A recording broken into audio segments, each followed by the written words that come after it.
तो कैसे हैं मेरे दोस्तों। इसके पिछले एपिसोड की लिंक आपको डिस्क्रिप्शन में मिल जाएगी, आप वहां से देख सकते हैं। तो चलिए शुरू करते हैं। अब एपिसोड की शुरुआत में हम देखते हैं कि शिचिबा और ओसरागी जेएए के उसी हेडक्वार्टर्स में आए होते हैं जहां पर स्लर और गाकू ने तबाही मचाई थी। अब शिचिबा ओसरागी से कहता है कि इस तबाही की वजह से जेएए के स्टॉक्स भी बहुत बुरी तरीके से नीचे गिरे जा रहे हैं, जिसकी वजह से क्लाइंट्स भी अपनी रिक्वेस्ट कैंसिल करते जा रहे हैं। और यह सुनकर ओसरागी कहती है कि इस साल हमारे एनुअल बोनस का क्या होगा। शिचिबा कहता है कि मुझे नहीं लगता कि इस साल हमारा कोई भी बोनस होगा। यह सुनकर ओसरागी कहती है कि मेरी दुनिया ही खत्म हो जाएगी अगर मुझे इस साल का बोनस नहीं मिला।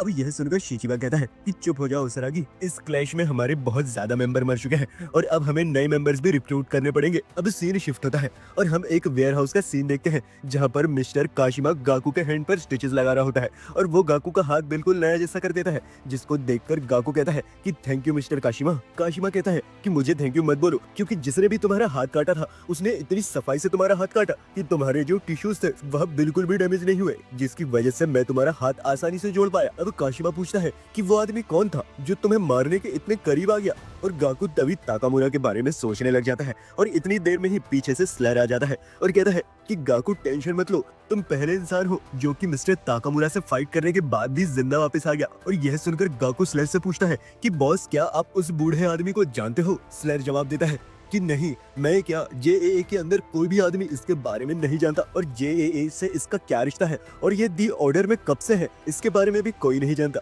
तो मिस्टर ताकामुरा कम्प्लीटली एक मिस्टीरियस आदमी है। मुझे तो कभी कभी लगता है कि यह इंसान ही नहीं है, यह एक मॉन्स्टर है जिसे टाइटल मिला है द घोस्ट ऑफ जेएए, और एक इंसान में इतनी पावर हो ही नहीं सकती। तभी गाकू कहता है कि छोड़ो बॉस यह सब, आप आगे बताओ कि क्या करना है। जापान में जेएए की और भी ब्रांचेस हैं, तो क्या अब हम उन पर अटैक करें। तभी स्लर कहता है कि नहीं, बस सब हाई अलर्ट पर होंगे अभी और उन पर अटैक करना बेफिजूल होगा। ऊपर से हमारा एक लौता जो स्पाई था ऊडा, वह भी अब मर चुका है, तो इसलिए अब हमारे पास कोई और स्पाई नहीं है। अभी गाकू कहता है तो हमें नया स्पाई रिक्रूट करना पड़ेगा। स्लर कहता है कि अभी नहीं, अभी जैसा प्लान चल रहा है उसको वैसे ही चलने दो। अब सीन शिफ्ट होता है और साकामोटो स्टोर का सीन दिखाया जाता है जहाँ शिन साकामोटो से कहता है कि जेसीसी से हमें स्लर की इन्फॉर्मेशन निकालनी होगी, लेकिन मैं आज तक जेसीसी में गया ही नहीं हूँ। तभी पीछे से लू आ जाती है और कहती है शिन यह देखो जरा, मुझे जेसीसी की वेबसाइट मिली है जहाँ पर जेसीसी की सारी इन्फॉर्मेशन दी गई है। अब लू साकामोटो से पूछती है कि आप भी तो जेसीसी से ही ग्रेजुएट हुए थे ना, तो क्या आप वहाँ पर एक एल्यूमिनाई बनकर नहीं जा सकते। साकामोटो कहता है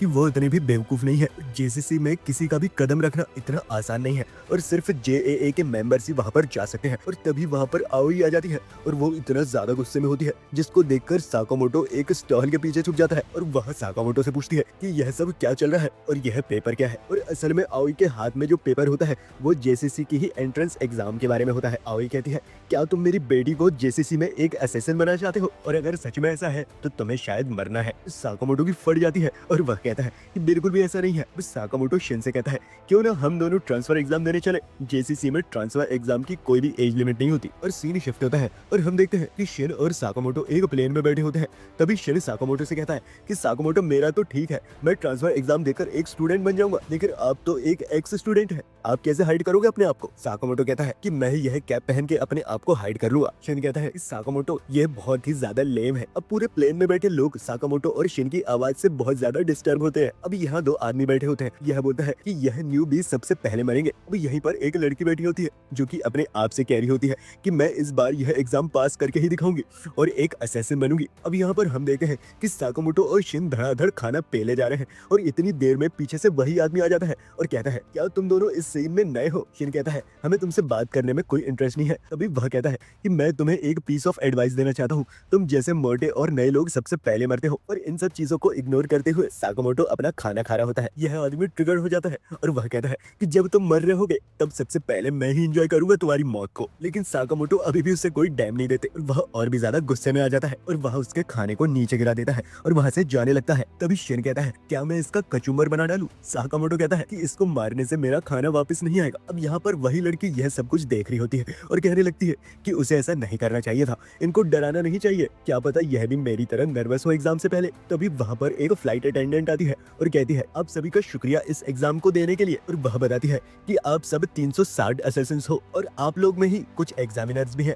और उन एग्जामिनर्स के पास एक बुलेट है और उसके ऊपर जेसीसी लिखा हुआ है और आप लोग को वही बुलेट्स लेनी है। तभी इन लोग में से एक लड़का खड़ा होता है और वह कहता है क्या हम हम उन एग्जामिनर्स को मार भी सकते हैं। फ्लाइट अटेंडेंट कहती है क्यों नहीं, तुम उन लोग को मार सकते हो। और यह कहते ही उन सबके सामने वेपन्स आ जाते हैं और वह एक दूसरे को मारने लग जाते हैं और यहाँ तक कि एक आदमी जाके वॉशरूम में छुप जाता है, लेकिन वहां पर भी उसको गोलियों से भून दिया जाता है। अब पूरे प्लेन में हर तरफ खून ही खून होता है। अब यहाँ पे यह लड़का इन सबको बहुत ही बुरी तरीके से मार रहा होता है और वह एक असिस्टेंट को मार देता है और उसकी जेब चेक करने लग जाता है, लेकिन उसको बुलेट नहीं मिलती। तभी वह अपने हाथों को स्प्रे से साफ करने लग जाता है और शायद इस बंदे को काफी ज्यादा ओसीडी है। अब इस लड़की के हाथ में एक मशीन गन होती है, लेकिन इस पगली को पता ही नहीं है कि उसको यूज कैसे करते हैं। तभी एक आदमी उस पर अटैक करने के लिए आगे बढ़ता है, लेकिन तभी वह machine gun out of control हो जाती है और वह हर तरफ फायरिंग करने लगती है, जिस वजह से वह सबसे माफी मांगने लग जाती है और कहती है कि मुझे नहीं पता था कि यह कैसे चलती है। उस आदमी की फट जाती है और वो लोग वहां से भाग जाते हैं। अब यहाँ पर साकामोटो को एक पेन मिला होता है और यह देखकर एक असिस्टेंट उसे मारने के लिए आगे आ जाता है, लेकिन तभी साकामोटो उसके सामने खड़े एक आदमी को निपटा देता है। और यह देखकर यह लड़की और पूरे प्लेन में जितने भी लोग होते हैं वह सब शॉक हो जाते हैं और वह कहने लग जाते हैं कहीं यही तो एग्जामिनर नहीं, और वह सब साकामोटो पर बारी बारी से अटैक करने लगते हैं, लेकिन साकामोटो उन सबको ही पेल देता है। और इतनी देर में उस लड़की के सामने एक आदमी आ जाता है और वह उस पर फायरिंग करने लगता है, लेकिन साकामोटो पेन थ्रो करके उसे नॉक कर देता है और उसकी गन के टुकड़े टुकड़े कर देता है और इतनी जोर से पंच मारता है कि वह दूर जाके गिर जाता है। और यह देखकर यह लड़की साकामोटो को थैंक यू बोलती है। अब साकामोटो उस आदमी को चेक करने लग जाता है और उसकी जेब में उसे 3 बुलेट्स मिल जाती है और वह एक बुलेट उस लड़की को दे देता है और कहता है कि मुझे सिर्फ 2 की ही जरूरत है, लेकिन वह लड़की साकामोटो को वह बुलेट वापस कर देती है और कहती है मुझे इसकी जरूरत तो है, लेकिन मैं यह नहीं ले सकती, मैं अपने दम पर यह बुलेट लूंगी। अब यहाँ पर वही लड़का उस अटेंडेंट की गर्दन पकड़ लेता है। वह अटेंडेंट कहती है कि तुम्हारा नाम सेवा है ना। वह कहता है कि मैंने JAA से इतनी कम की उम्मीद नहीं की थी, मैंने नहीं सोचा था कि उनको हराना इतना आसान होगा। और वह उससे बुलेट्स ले लेता है और कहता है कि तुमने ही कहा था ना कि मैं असैसिन्स को मार भी सकता हूँ। तो उसका वह गला मसकने लग जाता है, लेकिन इतनी देर में ही वहां पर शिन आ जाता है और वो उसको बचा लेता है।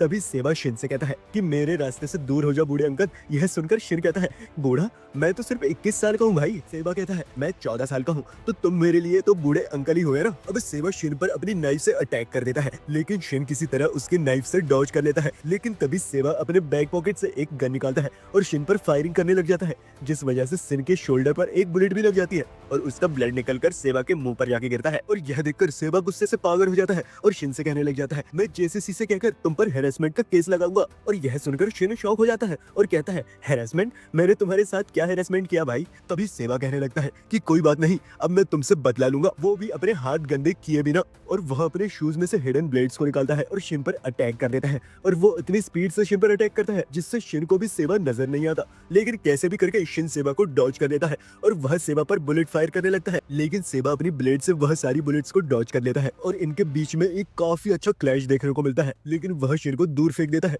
और सेवा शिन पर दोबारा से अपनी ब्लेड से अटैक करने की कोशिश करता है, लेकिन इस बार शिन अपनी नई एबिलिटी यूज करता है और कहता है कि मैं साकामोटो को आगे ट्रबल नहीं देना चाहता और मैं उनके काम आना चाहता हूँ, ना कि उनके रास्ते में।